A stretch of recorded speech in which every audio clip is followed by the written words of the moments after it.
Dear students, Assalamu alaikum. Today I'll start chapter number 6 of biology, which is about bacteria. Bacteria इंतहाई अहम living organism है, cell का बना हुआ है, लेकिन प्रोकैरियोटिक है, जिसका मतलब है कि इसमें वेल डिफाइंड न्यूक्लियस नहीं होगा। अच्छा, अगर आप बुक्स पढ़ें तो कहीं बैक्टीरियम लिखा हुआ है और कहीं बैक्टीरिया लिखा हुआ है। तो अगर एक होगा तो बैक्टीरियम कहलाएगा और अगर एक से ज्यादा होंगे तो बैक्टीरिया कहलाएंगे। बात एक ही है। तो बैक्टीरिया जो हैं हमारे इकोसिस्टम पे बल्कि पूरे बायोस्फीयर पे रहते हैं। वो अलग बात है कि कुछ साइंसदानों ने लिखा है कि तुंद्रा का जो एटमॉस्फेयर है जहाँ टेम्परेचर -57 डिग्री सेंटीग्रेड होता है through out the year almost, तो वो लिखते हैं कि वहाँ बैक्टीरिया नहीं होते। अदरवाइज पूरे बायोस्फीयर पे पूरे इकोस्फीयर पे बैक्टीरिया होते हैं और इनकी वजह शोहरत ये है कि ये दुनिया का पहला लिविंग ऑर्गेनिज्म है जो बना था। बाकी लिविंग ऑर्गेनिज्म इसके बाद आए। तो चूंकि बाकी लिविंग ऑर्गेनिज्म पांचों किंगडम के इसके बाद आए, तो ये कह सकते हैं कि bacteria are pioneer of all living organisms.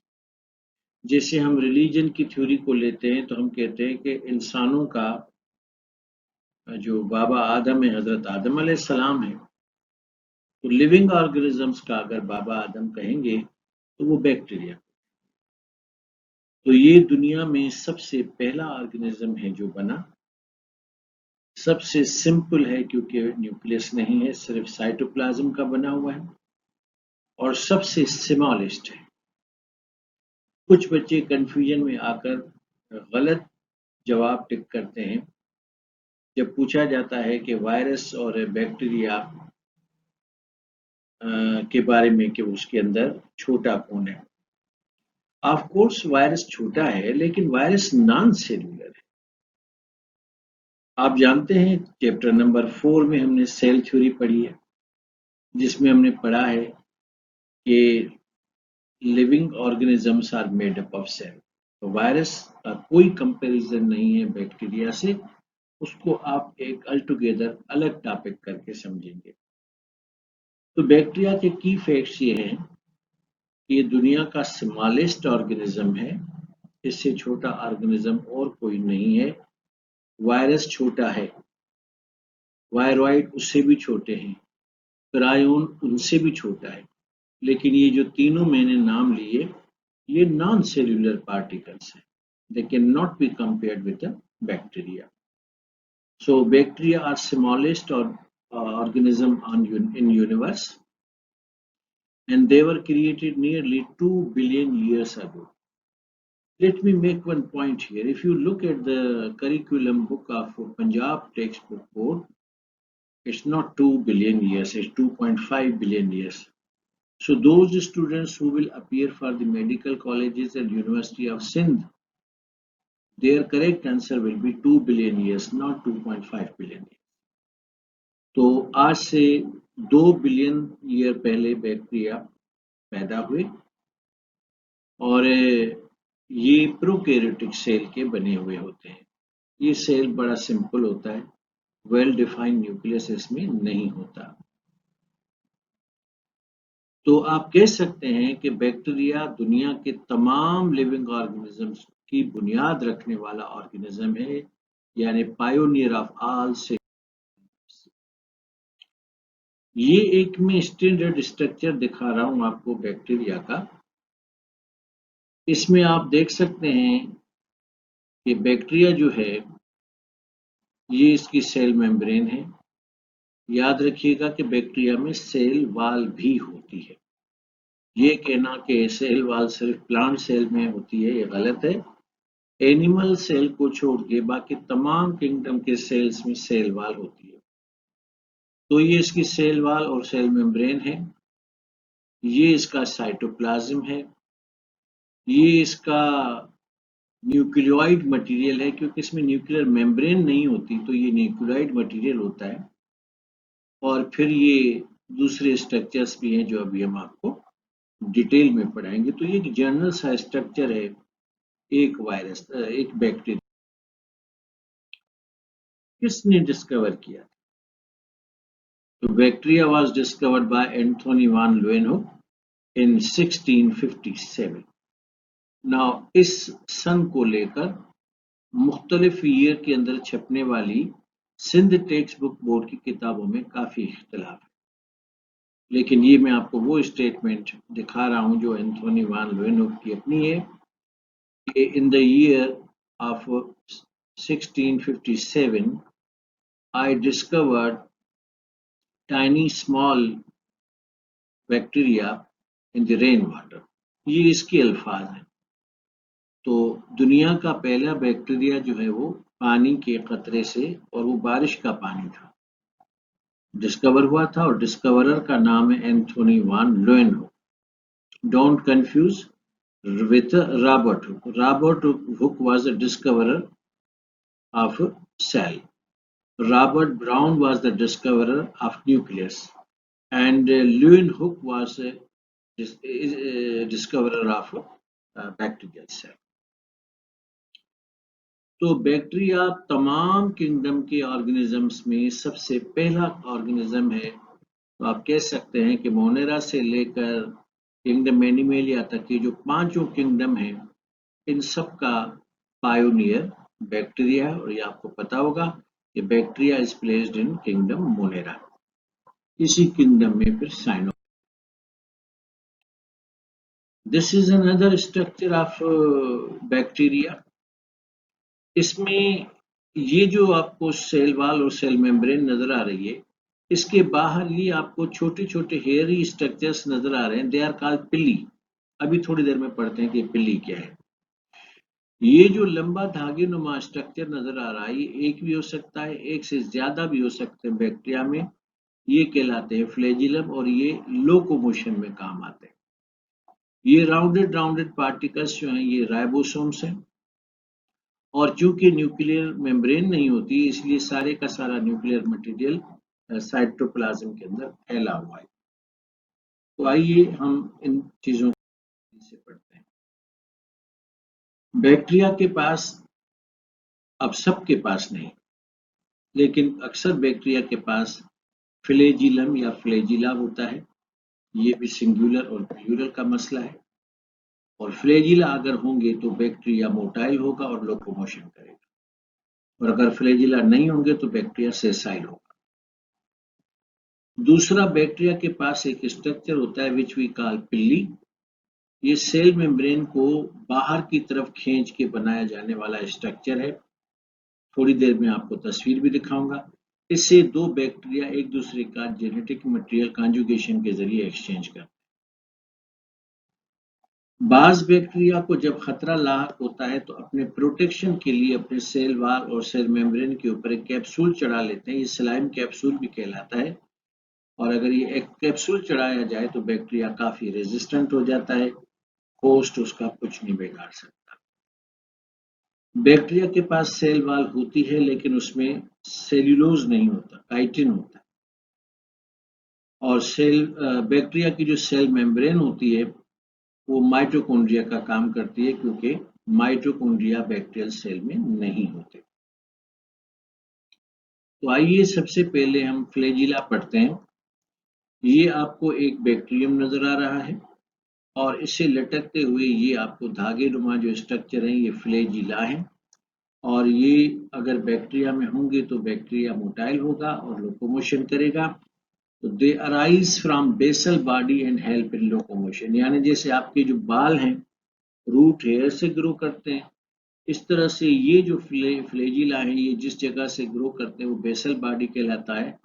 और ये फ्लैजिला है लोकोमोशन में। पिल्ली, ये देखिए मैं आपको एक बैक्टीरिया की सेल मेम्ब्रेन दिखा रहा हूं। तो बैक्टीरिया को अगर दूसरा बैक्टीरिया नजर आए तो सेल मेम्ब्रेन को बाहर की तरफ निकालेगा, इसको कहते हैं इवेजिनेशन ऑफ द सेल मेम्ब्रेन, और इससे ये जो स्ट्रक्चर बनेगा ये पिल्ली होगा। तो दोनों ये पिल्ली की जरिए से अपना जेनेटिक मटेरियल जो है ना एक्सचेंज करते हैं। ये प्रोसेस कहलाता है कॉन्जुगेशन। तो पिल्ली इज अ स्मॉलर स्ट्रक्चर, यानी स्मॉलर कहाँ से, फ्लैजिला से। फ्लैजिला बड़े होते हैं, पिल्ली छोटे होते हैं। तो एक जो बैक्टीरियम पिल्ली के जरिए दूसरे बैक्टीरियम के साथ अपना जेनेटिक मटेरियल एक्सचेंज करता है। होता ये है कि दो पिल्ली जब आपस में मिल जाते हैं तो कॉन्जुगेटिंग ट्यूब बन जाता है, और इस ट्यूब के जरिए इधर का माल उधर और उधर का माल इधर होके कॉन्जुगेशन हो जाता है। अंडर सर्कमस्टेंसेस, अगर एनवायरमेंटल कंडीशंस अच्छी ना हो तो बैक्टीरिया अपने आप को एक हार्ड कैप्सूल में कन्वर्ट कर देता है। This is called endospore formation, और ये बैक्टीरिया की एक तरह की प्रोटेक्टिव शील्ड होती है। और bacteria keeps itself in this shield until and unless the favorable environmental conditions are not restored. जब तक कि हालात बैक्टीरिया के लिए मुनासिब नहीं होते, बैक्टीरिया में बंद रहेगा। If a bacteria has attacked on host और होस्ट का इम्यून सिस्टम बैक्टीरिया के पीछे पड़ गया है, तो बैक्टीरिया कैप्सूल के ऊपर एक और कैप्सूल बनाता है which is called slime capsule, और ये स्लाइम कैप्सूल बैक्टीरिया को अच्छी खासी रेजिस्टेंस दे देता है, रिजिडिटी प्रोवाइड करता है, और आपका इम्यून सिस्टम ऐसे बैक्टीरिया का जरा कम ही। आई टोल्ड यू कि बैक्टीरिया में सेल वॉल होती है, लेकिन इसमें सेल्यूलोज की जगह काइटिन होता है, और कुछ बैक्टीरिया में सेल वॉल नहीं भी होती, लेकिन अगर होगी तो उसमें सेल्यूलोज एब्सेंट होगा, क्योंकि cellulose is a polymer, polysaccharide carbohydrate है, particularly found in the plant cell wall. Bacterial cell wall में सेल्यूलोज नहीं होता। बैक्टीरिया की सेल मेम्ब्रेन मल्टीपल काम करती है। ये सेल को बाहर से प्रोटेक्ट प्रोवाइड करती है, और इसके अलावा it helps in respiration of the glucose, because in bacteria mitochondria are absent. आपको मैंने चैप्टर 4 में पढ़ाया था माइटोकॉन्ड्रिया का फंक्शन, कि माइटोकॉन्ड्रिया के फंक्शंस में एक फंक्शन ये है कि ग्लूकोज यहाँ पर मेटाबोलाइज होता है और एटीपी का मॉलिक्यूल जनरेट होता है, जो हाई एनर्जी मॉलिक्यूल है, सेल के लिए वो एनर्जी का काम करता है। तो बैक्टीरिया अपने सेल मेम्ब्रेन में से माइटोकॉन्ड्रिया का काम करता है, और ये थोड़ी देर में आपको वो मैंने स्ट्रक्चर दिखाना है कि वो सेल मेम्ब्रेन को अंदर की तरफ जब फोल्ड करेगा तो वो मीसोसोम का स्ट्रक्चर बनेगा, और मीसोसोम का जो स्ट्रक्चर है वो माइटोकॉन्ड्रिया का काम करेगा। तो बैक्टीरिया के पास अगर माइटोकॉन्ड्रिया नहीं है तो नो इश्यू, ये अपने सेल मेम्ब्रेन को अंदर की जानिब यानी सेल के अंदर की जानिब फोल्ड इन करेगा, जिसको इन्वेजिनेशन कहते हैं। तो उसकी वजह से वो जो स्ट्रक्चर बनेगा वो मीसोसोम कहलाएगा, और मीसोसोम विल वर्क लाइक। अब एक साइंटिस्ट थे जिनका नाम था क्रिस्टिन ग्राम। उन्होंने बैक्टीरिया को क्लासिफाई करने के लिए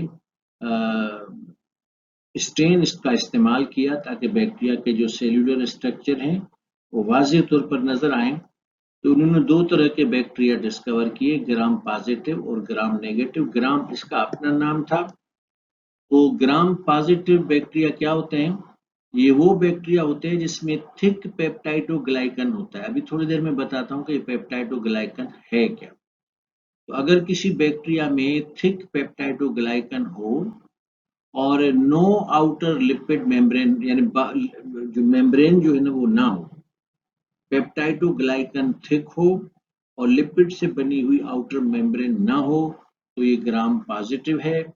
लेकिन पेप्टाइडोग्लाइकन अगर थिन है और आउटर बाउंड्री जो है इसमें मौजूद है, तो ये ग्राम नेगेटिव बैक्टीरिया। तो it actually depends upon whether the peptidoglycan is a thick layer or thin layer, and number one, and number two, whether the outer lipid membrane is present or absent। तो इस बुनियाद पे दो bacteria हैं, gram positive और gram negative.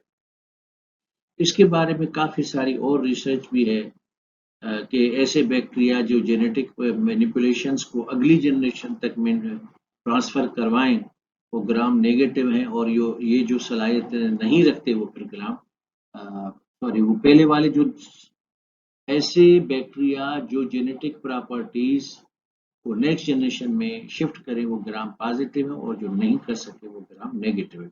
लेकिन इसका फिलहाल आपके करिकुलम के साथ कोई ताल्लुक नहीं है। अप अंटिल नाउ आप पेप्टाइडोग्लाइकन और मेम्ब्रेन के लेके ग्राम पॉजिटिव और ग्राम नेगेटिव बैक्टीरिया समझ। नाउ अभी बात हो रही थी कि पेप्टाइडोग्लाइकन थिक है तो ये ग्राम पॉजिटिव बैक्टीरिया है और थिन है तो ग्राम नेगेटिव बैक्टीरिया। तो let us study what is actually peptidoglycan. आप अगर पेप्टाइड का थोड़ा सा ख्याल रखेंगे तो ये बांड जो है अमाइनो एसिड्स के बीच में होता है, तो ये इशारा प्रोटीन की तरफ है, और ग्लाइकन कार्बोहाइड्रेट की तरफ है। तो ये peptidoglycan is a polymer of amino acids and carbohydrates, और ये तमाम बैक्टीरिया के सेल में होता है, थिन हो या थिक हो बहरहाल होता है। तो पेप्टाइडोग्लाइकन कोई एक मॉलिक्यूल नहीं है, ये कॉन्जुगेटेड मॉलिक्यूल है, पॉलीमर है जिसमें अमाइनो एसिड्स भी होते हैं और वो they are conjugated with carbohydrates. तो ये आपको पेप्टाइडोग्लाइकन स्क्रीन पे नजर भी आ रहा है, आप इसको देख सकते हैं। Now what is missing in cell wall of archaebacteria. आप जानते हैं कि दो तरह के बैक्टीरिया होते हैं ना, ट्रू बैक्टीरिया जिसको यू बैक्टीरिया कहते हैं, और दूसरे होते हैं आर्कियोबैक्टीरिया। अब ये आर्कियोबैक्टीरिया के लिए कहते हैं कि ये बैक्टीरिया में सबसे अर्ली है। डिबेट इज ऑलवेज देयर, लेकिन कंसेंसस इस बात पे है कि पहले आर्कियोबैक्टीरिया आए और फिर यू बैक्टीरिया यानी ट्रू बैक्टीरिया आए। तो आर्कियोबैक्टीरिया मॉडर्न बैक्टीरिया से, यू बैक्टीरिया से अलग सिर्फ पेप्टाइडोग्लाइकन की वजह से। In archaebacteria the peptidoglycan polymer is missing, whereas in eubacteria the peptidoglycan either thick or thin is। तो बैक्टीरिया का जो साइटोप्लाज्म होता है due to presence of ribosomes it is granular, और बैक्टीरिया के साइटोप्लाज्म में छोटी छोटी वैक्यूल्स भी होती है जिनको कुछ किताबों में वैक्यूल लिखा जाता है और कुछ किताबों में इंक्लूजन्स लिखा जाता है, बात एक ही है। और उसके अलावा इसके अंदर ग्लाइकोजन पार्टिकल्स होते हैं और राइबोसोम। तो this is all about the cytoplasm bacteria. अभी मैंने थोड़ी देर आपको पहले बताया था कि बैक्टीरिया अपने सेल वाल को अंदर की तरफ मोल्ड करके जो स्ट्रक्चर बनाता है उसे मीसोसोम्स कहते हैं, और ये मीसोसोम्स जो है माइटोकॉन्ड्रिया का काम करते हैं। तो due to invagination of cell membrane towards inner side, ये बाहर वाली तो सेल वाल है और ये अंदर वाले सेल मेम्ब्रेन है, और ये अंदर की साइड पे अगर फोल्ड हो जाए तो ये मीसोसोम बनेंगे। और मीसोसोम किस में हेल्प करेंगे? They will help in DNA replication, they will help in the cell division of bacteria which is direct cell division। इसमें माइटोसिस म्यूसिस का कोई चक्कर नहीं है।